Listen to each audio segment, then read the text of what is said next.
Tuloy-tuloy ang preparasyon ng Philippine National Police para sa kauna-unahang BARM parliamentary election sa October 13.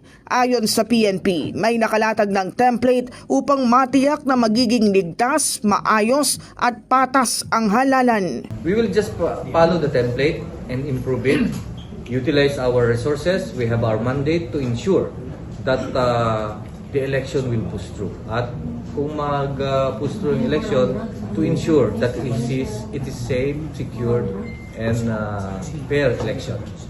Gagamitin din ng PNP ang lahat ng resources nito upang mapigilan ang anumang banta mula sa iba't ibang grupo tulad ng communist terrorist groups, criminal gangs, private armed groups at local terrorist groups.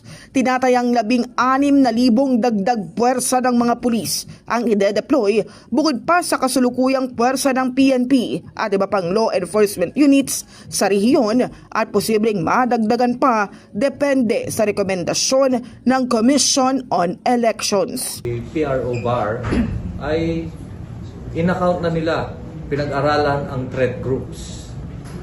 What are the threats that may derail the peaceful conduct of election? 16,000 additional forces or components yun, complement to the current strength of the Philippine National Police.